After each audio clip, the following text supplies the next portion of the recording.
This is a less common method of preparing crispy skinned pork. It's quite simple, but you do need to start the night before.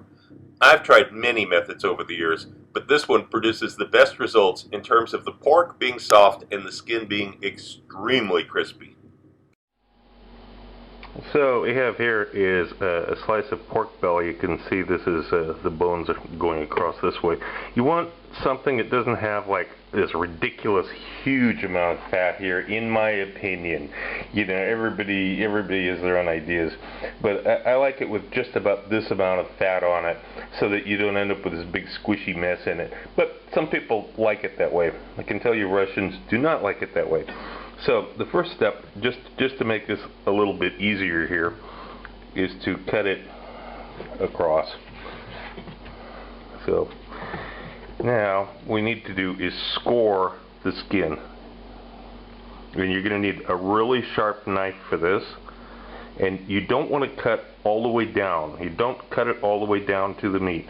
You just want to make some good cuts into the skin itself. And like I said, you need a really sharp knife for this. And when you've gone in this direction, you turn around and you start going in that direction. Now, once you have them scored, you sprinkle them fairly liberally with baking soda. And massage it in, get it into all the cuts that you made there. If a little bit gets on the meat, it's okay, don't worry about it. We're going to take care of that the next morning. But the important part here is you want a lot of baking soda on the fat on the skin side. Now, I'm doing this at night, by the way. This is going to go in the refrigerator, no cover over it. You want the action of the refrigerator to help dry out the skin and bring the moisture out from it. So this is going to go in the refrigerator overnight now.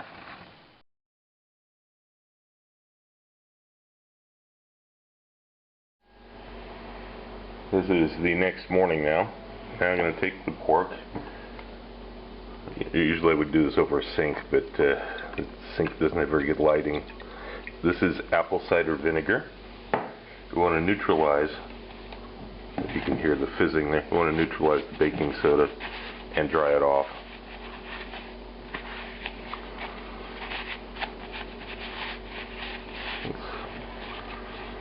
Then, same thing on the other piece. Get a little bit more vinegar, make sure that it's absolutely neutralized. And again, if it gets a little bit of vinegar on the meat, it's okay.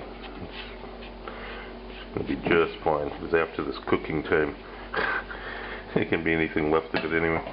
Okay, so here's the same dish that I had overnight in the refrigerator. All I'm going to do now is I'm just turning these pieces over so that they're skin side down.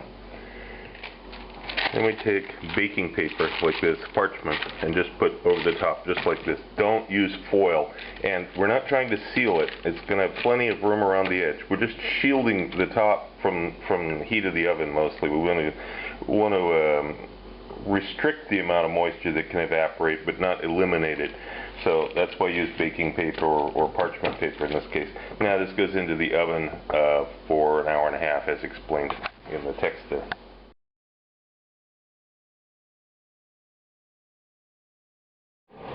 Now, after that hour and a half, don't worry about if the parchment is shifted a little, that won't be a problem. Turn the meat over.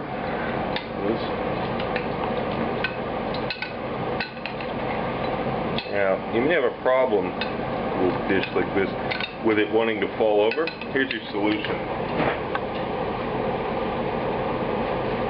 Get a potato and put down in here.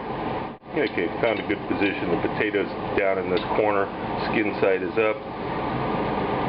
Doesn't matter if they're touching here. And then this is going to go in the oven for the final time with the broiler. I've repositioned the shelf and I've increased the temperature.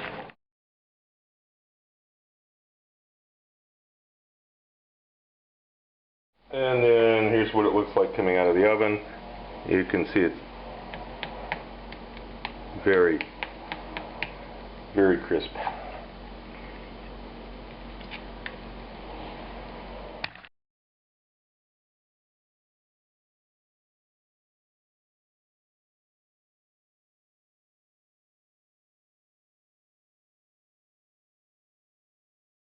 I'm very pleased to announce the release of Volume 3, the focus on food chemistry.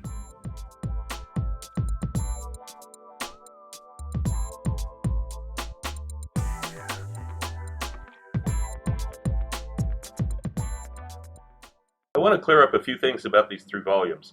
First, they all contain completely different information. There's no duplication, they're not revisions. When I wrote Volume 1, I had 2.5 years of YouTube videos to cover. People had been asking me for the printed list of ingredients for all of those dishes, and so I obliged.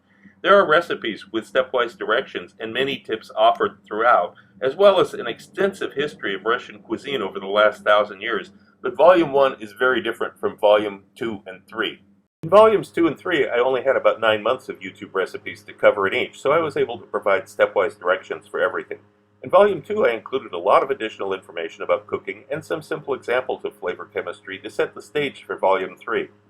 While Volume 2 hopefully got you thinking about some of the processes that go on in cooking and how flavors are expressed and sensed at the molecular level, the topic was painted with pretty broad strokes to make it easy to digest, pun intended. Volume 3 is a milestone in the series, in which I have included an entire introductory course in food chemistry, which is why Volume 3 is about 70 pages longer than Volume 2. If you just want the recipes, that's okay too. You don't have to read the first few chapters, but if you've ever been curious about what influences tastes and flavors and the rationale for deciding cooking times and temperatures and why things taste different when they're combined in different ways, this book will answer many of those questions. It also paves the way for Volume 4, which will be next year.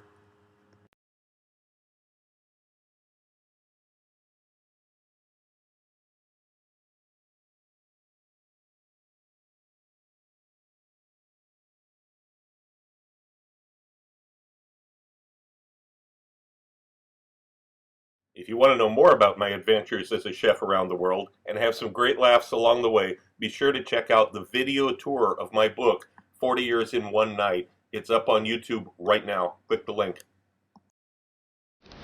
Also look for my cocktail book, Cocktails of the South Pacific and Beyond, Advanced Mixology, available through Amazon online.